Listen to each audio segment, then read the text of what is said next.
aha ni mu gihe benshi bako bariyumvira igituma leta zunze ubumwe za Amerika ziyoboye na Donald Trump aho zoba zafatiye ingingo zitorohereza igihugu cy'u Rwanda RDF inkotanyi twigwaneho AFC M23 Red Tabara eka na FNL ya Nzabampema.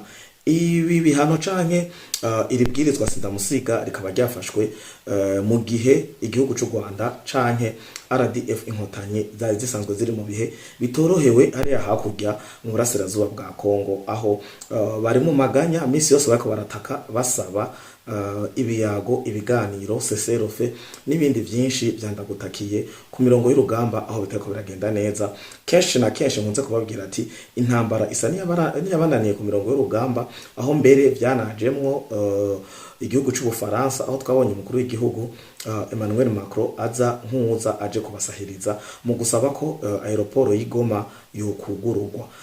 Reka rero benshi bariko baribaza Trump canke Amerika iko ikina umukino ugana he, umukino umeze gute mu gihe dusanzwe tuzi ko bino biba muri Afrika cane muri no bihugu by'uburasirazuba bwa Afrika biba birimo cane ukuboko kwa Amerika, Ubwongereza eka n'ibihugu bimwe bimwe by'i Burayi kugira bishobore kuba vyoshoza intambara canke vyoteza intambara muri bino bihugu vya Afrika y'ubuseruko kugira bishobore kuba vyo kwiyorera ubutare eka n'ibindi vyankenerwa biba bikeneye mu buzima busanzwe no mu iterambere ry'ibihugu vyabo. Aya n'ayandi makuru y'akarere eka n'ay'isi nzima reka tuyarabire hamwe muri bino cegeranyo c'amakuru canke muri kano gaseke k'amakuru ko muri kino gitondo itariki 10 z'ukwezi kwa11 umwaka w'2025 nturarangira. Reka imbere ko tuja idonido mbanze ndabahe ikaze, ndabaramukije nongera ndabaha ikaze mu biganiro n'ibisesanguzi eka n'amakuru aca kumbonesha kure yanyu Fleury Podcast TV kuva umunsi wejo kuwa Mungu igenekerezo gicenda ukwezi kwa11 umwaka wa 2025 ntitwashoboye kubonana kumvo zigenda zitandukanye mu gihe jewe Fleury le Patriote umusesanguzi wanyu nanisanzwe fatiriwe n'ayandi mabanga y'ubuzima bwa misi yose. Murabizi ko bigora abagabo na cane murumva ko nijwi rikomeza kutanyorohereza, ariko navuze ati kumvo zuko ndabakumbuye kandi ntomara kabiri tutabonanye, sinzi ku ruhande rwanyu ariko je nivyo nkundira kandi simba nase kuza imbere yanyu ngo nuko ntafise amakuru canke ubusesanguzi kanaka, ariko nuko mbafatiriwe canke ntorohewe. Rero nshimye kuza turabire hamwe muri kano gatondo ko kuri no wa mbere ano makuru agenda atandukanye. Turaca mu gihugu cyacu Burundi, turaca mu Rwanda, turaca muri Tanzania, turagenda hirya no hakurya no muri Amerika cane. Amakuru yiriwe kuva ku munsi wa gatandatu nuko Donald Trump na leta yiwe ya Amerika hariya i Washington aho harasanzwe habera amanama y'agasakisaki canke amahuriro akunda guhurirwamwo AFC M23 Rwanda na RDC. Ibintu bidasa n'ibisanzwe bisa n'ivyahinduye imirisho, aho leta zunze ubumwe za Amerika zasavye u Rwanda RDF inkotanyi M23 Red Tabara twigwaneho na FNL Nzabampema kuba bakinjuye ubutaka bwa Kongo mu kiringo kitarenze imisi 15. Ndazi ko muca muza mvuga ati Fleury bimeze gute ko dusanzwe tuzi ko Amerika ariyo iyoboye canke irongoye ifata ibendera gino migwano ibera mu burasirazuba bwa Kongo canke muri Afrika y'ubuseruko mu bisanzwe muri rusangi niko twese tubiza. Ariko Amerika ndabibutse ko bano bantu nta migenderanire nta bugenzi bafise mu gihe bo baroshoboye kuba ico baharanira ni profit, ni inyungu zabo bwite, ntibaranira inyungu z'umunyafrika n'umwe, ntibaranira inyungu za Kagame, za Samia, za Nyenicubahiro General Evariste Ndayishimiye. Oya, baharanira inyungu z'inda zabo, inyungu z'imiryango yabo, inyungu za communauté n'iz'ibihugu vyabo kugira bashe kuvyerekana ko ari bihugu bisanzwe bikomeye mw'isi. Kagame rero ari mu yabira na leta y'u Rwanda hamwe naho basangiye strategy canke uno mugambi muri no burasirazuba bwa Kongo. Bimeze gute? Babahaye imisi 15 kuba bavuye muri kwisi canke ku butaka bwa Kongo. Nico gituma benshi muri ko murabona hirya no hino imbonesha kure zisanzwe ari imbonesha kure zikorera ku mbuga ngurukana bumenyi za Facebook, YouTube, Twitter n'ahandi henshi, cyane cyane ni imbonesha kure ziri hariya hakurya mu gihugu cy'u Rwanda zongeye guhaguruka mu minsi zari zimaze iminsi zihoze, ariko ubu bongeye guhaguruka bariko baratangaza amakuru atariyo. Amakuru atariyo bariko baratangaza n'ayahe rero?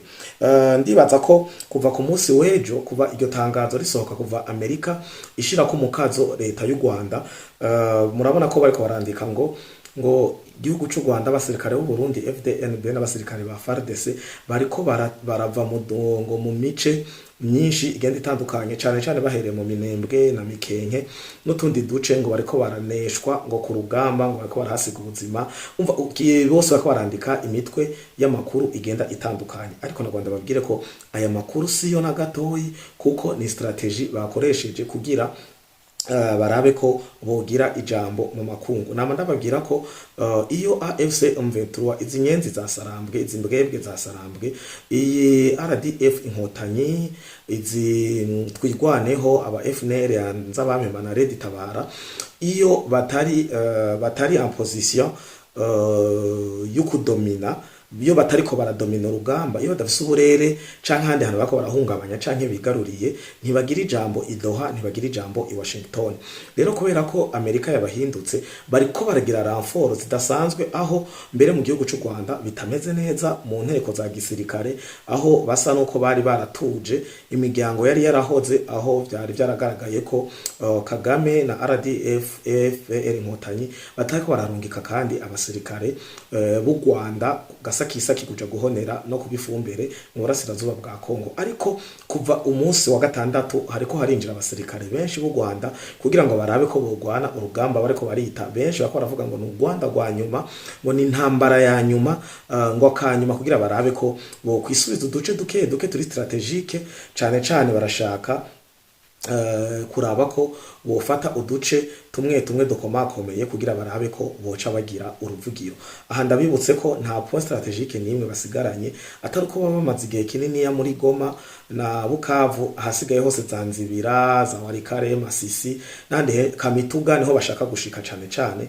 Ubu imigwano bako baragerageza kugira niyo gushaka gushika Kamituga, kuko Kamituga ni hamwe hari ubutare bwinshi, hari strategique cyo kimwe na Nzibira, nico gituma ko baragwana umuhenerezo canke vya bindi bita kenshi muramba barira ndabivuge nko babivuga intambara za mufutu mfasha, kugira barabe ko bogira ijambo mu makungu, bogira ijambo i Washington canke bogira ijambo i Doha. Iyi niyo strategy bako barakoresha. Nico gituma ko murabona ngo AFC M23 guri kwirarasa intambara ngo zakasakisaki, ngo kuva mu gatondo ngo urugamba rumaze umwanya nganuku, ngo batabarasana ngo na Wazarendo ibi na biriya nama point bariko barashira ku mboga ngurukana bumenyi, kugira Amerika canke abakurikirana ivy'intambara yo mu burasirazuba bwa Kongo babone ko uyu mutwe canke ihwaniro giyi migwi ya Red Tabara, FNL zabampema, twigwaneho, AFC M23, RDF inkotanyi boba bagize intambwe batera kugira barabe ko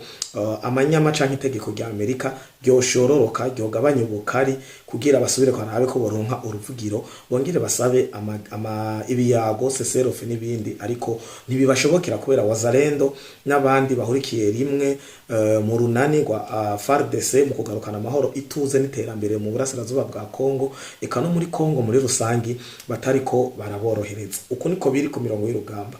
Amerika yabwiye u Rwanda n'abayoboke n'incoreke zabo bose kuba bavuye mu burasirazuba bwa Kongo mu misi itarenga 15. Uku niko biri. Tugende rero hariya hakurya muri Burkina Faso. Nababwiye ko tugenda turaca mu mice igenda itandukanye y'ibihugu vya Afrika muri rusangi, mu burasirazuba, twongere tugaruke hano mu gihugu cacu ciza c'u Burundi. Muri Burkina Faso byifashe gute? Muri Burkina Faso ndabibutse ko hayobowe n'umukuru w'igihugu Ibrahim Traoré. Twese dusanzwe tumuzi ko ariko aravyifatamwe neza mu bijanye n'iterambere, umutekano w'igihugu ca Burkina Faso. Traoré rero akaba nawe nuko nama nayibabwiye, Uburundi nubwo bari bakunze baririmba ngo bufise ikibazo c'igitoro, ariko ikibazo c'igitoro mwabonye ko kiriko kiraba imbiri bindwi canke kiriko kiriha umurongo udasanzwe mu kugaragaza ubukari bwaco mu bihugu bigenda bitandukanye eka n'isi nzima. Ndabibutse ko vyahereye mu gihugu c'u Burundi, amajambo aravugwa ni muhe, aravugwa ya muhe cane cane hari hakurya akanyero mu gihugu c'u Rwanda. Ariko nagomba ndabibutse ko ano mango turiko turavugana, mu mbabarire gato mbanze nce mu Rwanda imbere yuko nca muri Burkina Faso. Mu Rwanda igitoro bakidugije ko amafaranga 127 ku mazutu, baduza kuri essence amafaranga 250. Ubu igitoro mu Rwanda hamwe kiri ku gihumbi, amazutu ari ku 1985, ahandi kiri ku bihumbi 2 n'ayarenga. Murumva mo yasize mu marundi canke mu bundi muyandi mayishanje, muca mwumva ko igitoro c'u Rwanda camaze kuzimba ku rugero rutangaje cane gose. Aha narigeze kubabwira mu makuru aherutse ko mu gihugu c'Ubufaransa bamaze igihe bugarijwe n'igihugu n'ingorane n'igihuhusi c'ubukene bw'igitoro mu mice igenda itandukanye, aho Paris yaciye yikoraniriza ko igitoro cose kiriko kiraboneka mu Bufaransa, hanyuma imiji imwe baracima. Ariho mwabonye abameya canke abaguverineri b'imici myinshi bagenda bandikira Paris eka na Macron ngo barabukungene bo bafasha.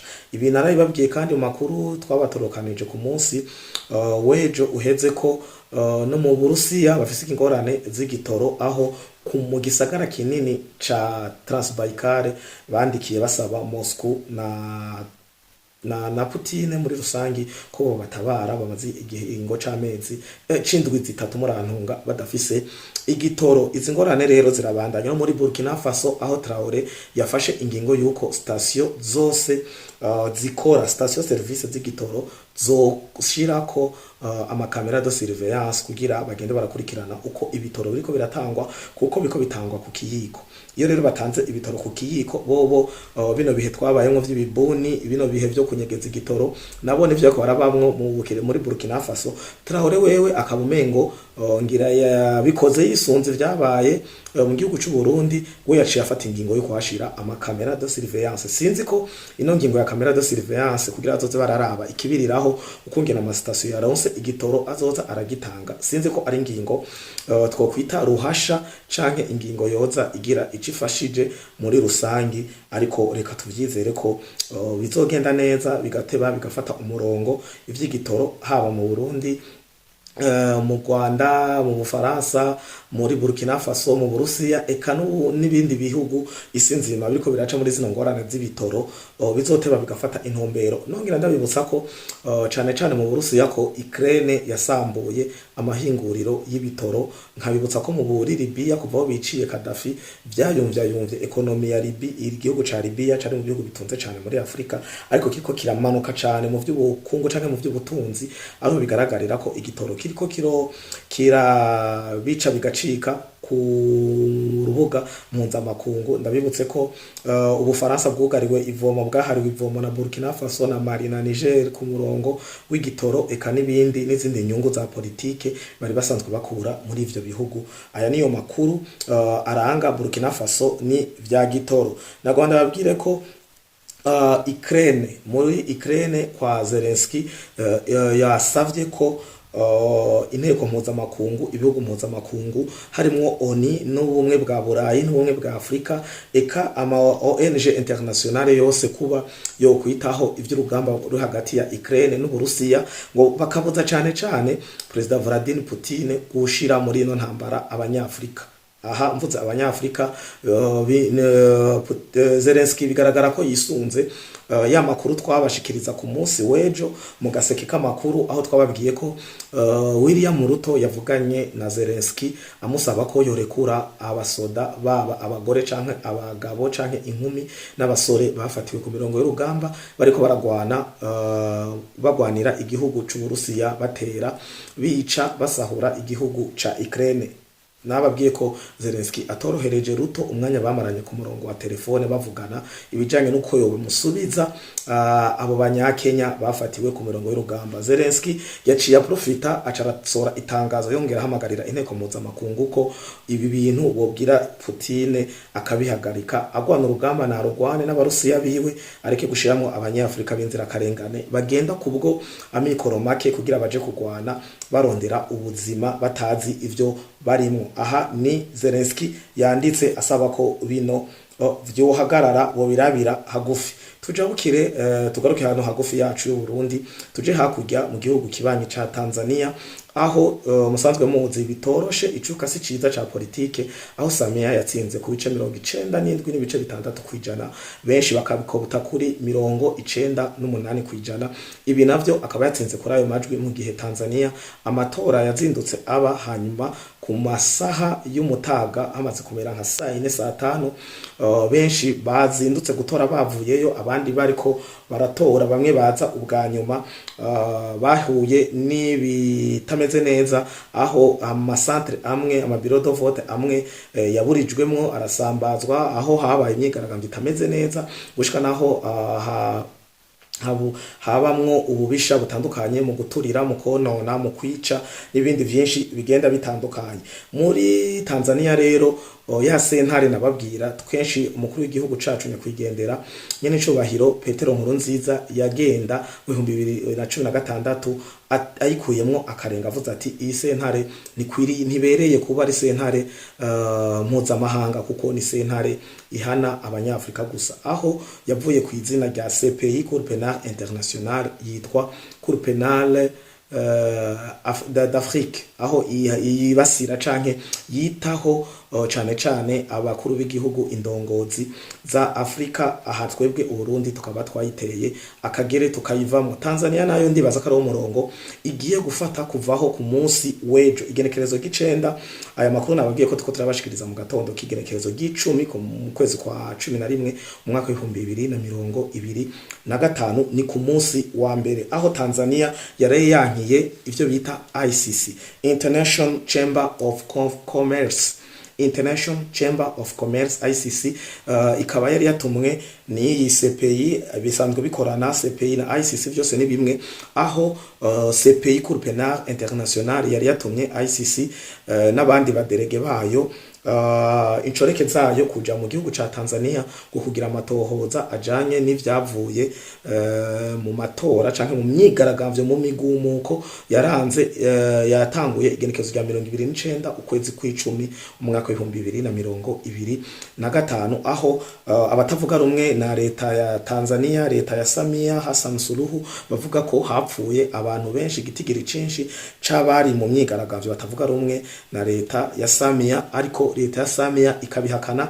aho mbere ivuga ko abo bapfuye igitigiri cabo batarakimenya neza kuko ntibaragira rusansuma, ariko Union Africaine canke imbuga ngurukana bumenyi mpuzamahanga zikavuga ko hapfuye abantu bari mu bitigiri vy'amacumi 10 nabangahe kuduga, ariko abatavuga rumwe na leta ya Tanzania bakavuga ko bo batangwe bavuga amajana 7 baraduga ku majana 8, amajana 9, ubu bageze mu gihumbi canke ikirenga, aho bigaragara na Mange Kimambi wa mugore ari muri Leta Zunze Ubumwe za Amerika atavuga rumwe na Tanzania, agoma yibasira umukuru w'igihugu ca Tanzania nyene cubahiro Samia Suluhu Hassan, agoma yemeza ko hapfuye abantu barenga igihumbi. Rero iyi ICC yakatiwe amazi n'amatara. Samia na leta yewe bavuze ati Tanzania, kandi inyishu batanze iri clair, kandi numva ko batarengereye, ntibigeze baburindero umuntu numwe, kuko inyishu batanze ni inyishu itomoye. Inyishu batanze nayo ni iyi ikurikira: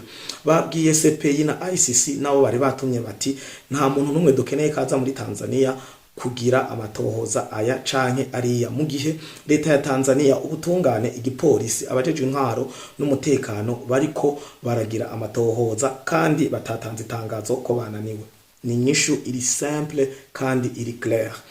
Mes chers amis, twebwe muri Tanzania turiko turagira amatohoza, harimo abajeje intwaro, abajeje umutekano, igipolisi, igisirikare, abacamanza n'izindi nteko n'amadelegation adasanzwe yavuye muri presidence kwa Samia Suluhu Hassan. Rero ibi vyose bikubiye hamwe, biri vyegeranirijwe hamwe, ntivyananiwe kugeza naho dutakambira inteko mpuzamakungu, haba CPI canke ICC ngo baze kudufasha kugira amatohoza. Nitwananirwa tuzobibabwira. Iyi ni nyishu yatanzwe na leta ya Tanzania isesa amazi muri ico gikorwa bari baje gukora muri Tanzania. Tugiye hakurya muri Brazil harabaye ivyo bita COP30. COP30 yari novuga ati ko yari forum canke inama canke ihuriro bariko bariga ibijanye vy'ihindagurika ry'ikirere eka n'igibihe, aho Tshisekedi yari yitabiriye iyo nama. Tshisekedi ijambo yashikirije yashize imbere ikintu bita ecocide. Ecocide urumva ko bija muri genocide. Tshisekedi afise amaterme, leta ya Congo irafise amaterme la francophonie canke wa muryango ujejwe kwiga amajambo mashasha aja mu gifaransa uzoza urafatira umwanya kugira Académie Française izoza irafata umwanya kugira iyashiremwo tuze turayakoresha. Ndabibutse ko imbere ya ecocide Tshisekedi na leta yo ya Congo bavye ijambo ryitwa genocide. Genocide ikaba ari genocide igana no kwiba imari canke ubutare n'ubutunzi bwa Congo. Harimo genocide na cost. Cost ni igicongereza ijambo rivuga igiciro, ikiguzi. Urumva ko barica abanyekongo bakongera bakaja kurondera ivy'agaciro, amabuye y'agaciro n'ibindi vyinshi, niho yayise genocide. Kandi iyi ndabibutse ko imaze imyaka yiziye yibukwa, aho muri Congo Tshisekedi yatanguye kuza barahimbaza uno munsi w'iyibukiro ry'abanyekongo bapfuye ari benshi, ari inzira karengane, bazira ubutaka, bakazira ubwoko bwabo, bakazira n'itunga rya Congo ryabo. Rero inyuma ya genocide Tshisekedi yaje n'ijambo shasha, vocabulaire shasha yitwa ecocide. Ecocide Tshisekedi yasiguye mu majambo magufi n'abacereje, yavuze ko ecocide ari genocide iri kirakogwa n'igihugu cy'u Rwanda, ariyo RPF inkotanyi, ariyo AFC M23, ariyo Red Tabara twigwaneho na FNL yanza bampema, aho avuga ko bariko barahonya amashamba, bariko barica baturira bonona ikirere ca Congo. Ibi navyo akaba ari ingaruka ku bene gihugu, eka ivyo yise les inconvénients sur l'avenir de l'humanité, aho ashira ku mugaragara ko aho bimba ubutare baturira amashamba, bica amaraso n'ibindi byinshi, ko biko biratitura isi ya Congo, bititura n'ibiti n'amashamba, aho abanyekongo bahema akayaga keza gatunganye bivanye n'amashamba basanzwe bafise muri Congo. Musanzwe mubizi ko bafise ibibira byinshi cyane, aho Tshisekedi avuga ati biriko biratiturwa ibiti byacu n'amashamba, biriko birakorerwa iyo bita ecocide, genocide y'ibidukikije.